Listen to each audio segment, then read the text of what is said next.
Welcome all. Good to see you. We're going to have a presentation today. First, the management team is going to give an update, only 30 minutes, if all goes well. Then we have a guest speaker, Mark Titer. It's a guy who is a speed skater and a gold medalist champion from the Olympics, and will give some motivational speech, or well, you talk about it with Susanna. And I think sports and CARU have some things in common about focus and about getting results done. So looking forward to that. Then we're going to have a short break and then some business updates.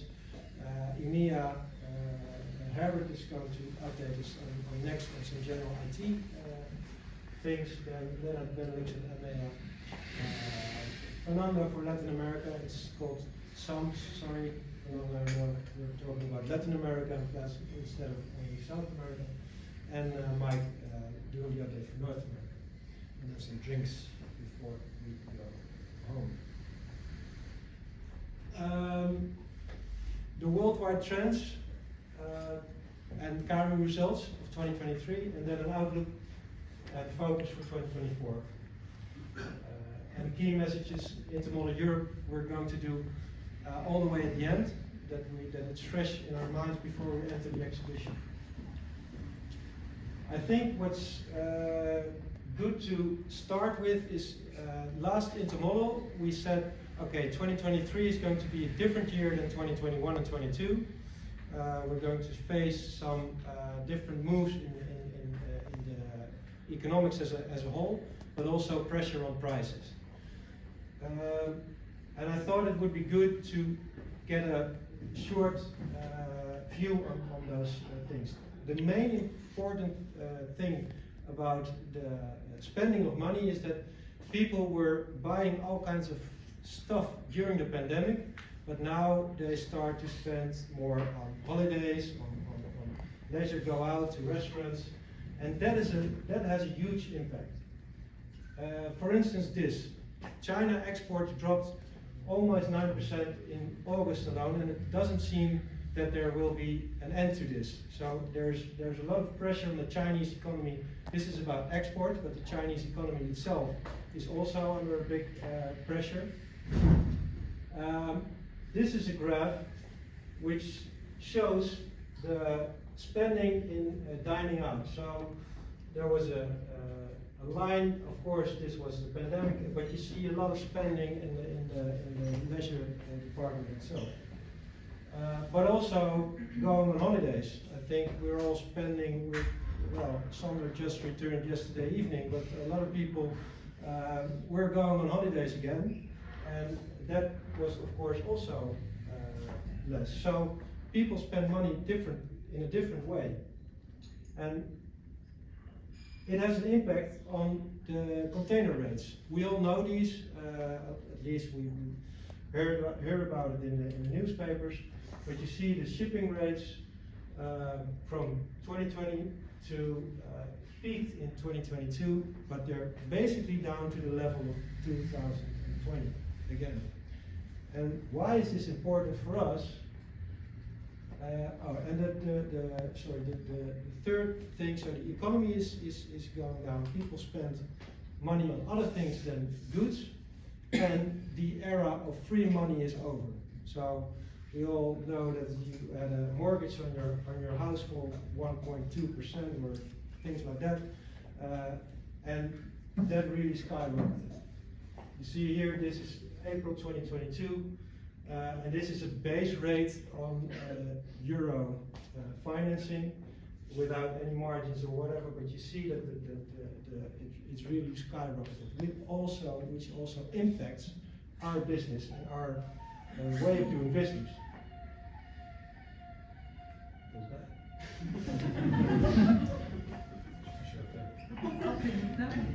I hope it's not Team Boston. Stuck in 2023, we're not there yet, of course, but it's safe to say that we will hit around 100,000 containers, which is about the same as 2022.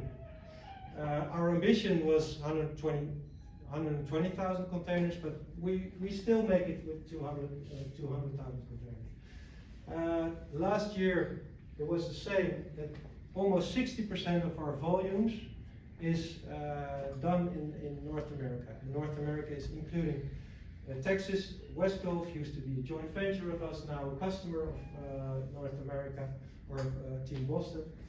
And this has grown tremendously over the years, and still, even this year, or also this year, 60% of our results are coming from the United States.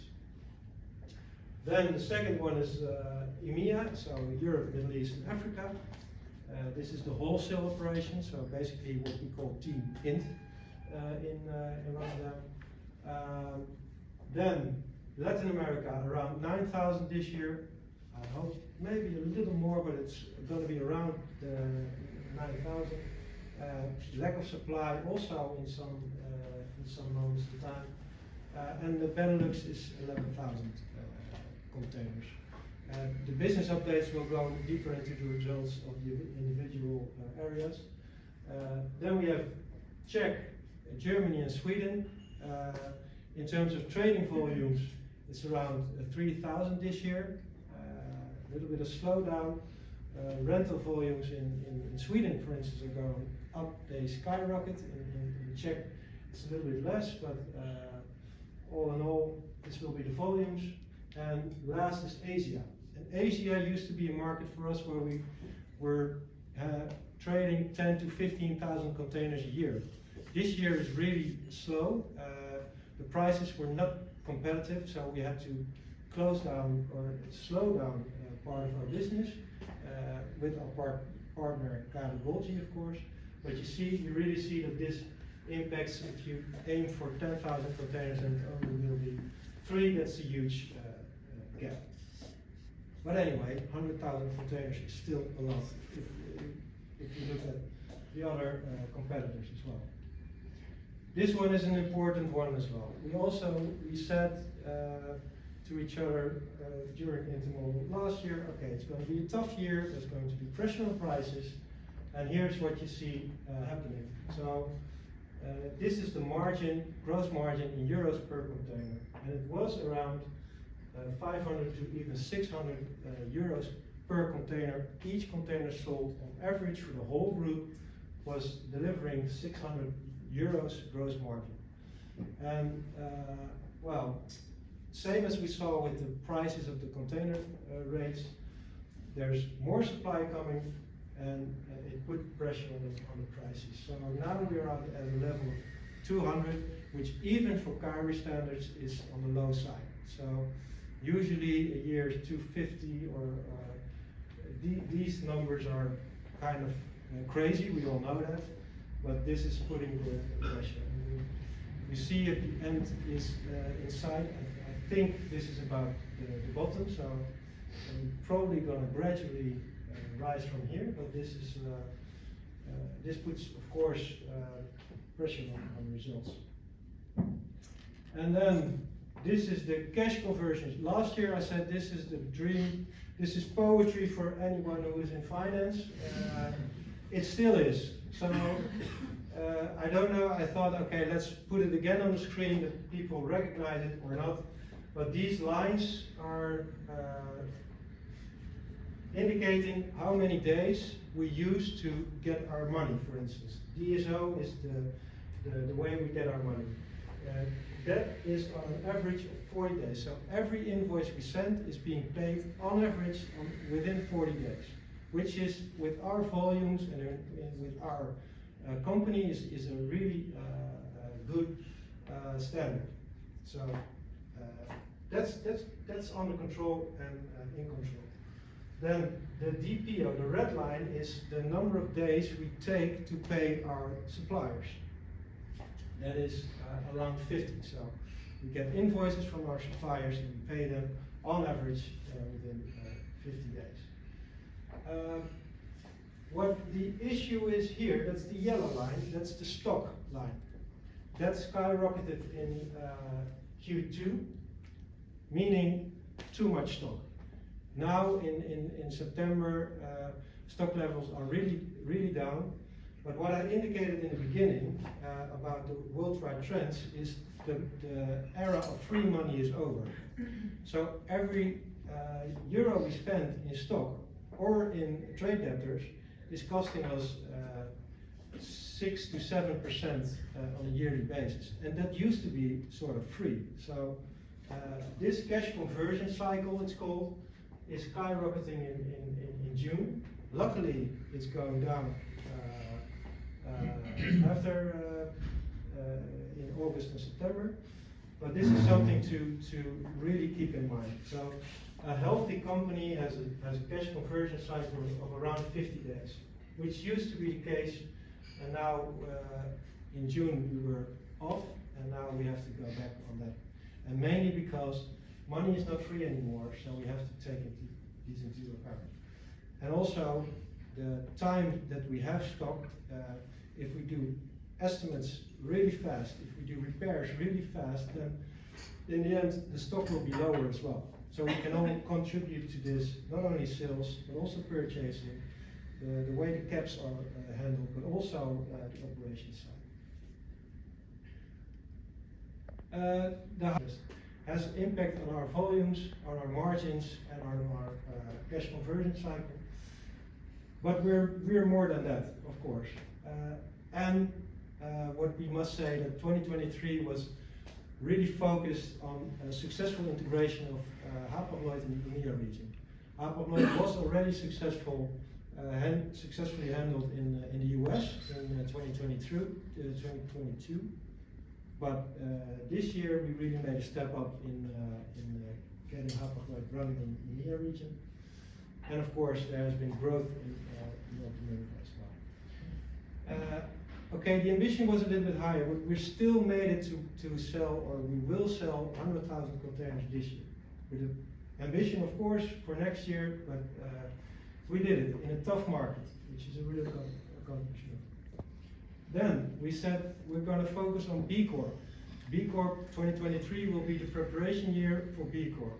And we made huge steps in the B Corp process, mainly on HR, and but the most important thing is for B Corp is it broadened our view on sustainability. So 2 years ago we were talking about sustainability, CO2 levels, budgets, and now by having B Corp on the agenda, it broadens our sustainability agenda as well. We have more eye for, mainly for HR processes, for onboarding, for all that kind of thing. And we made a huge step, and we're going to finish it in 2024.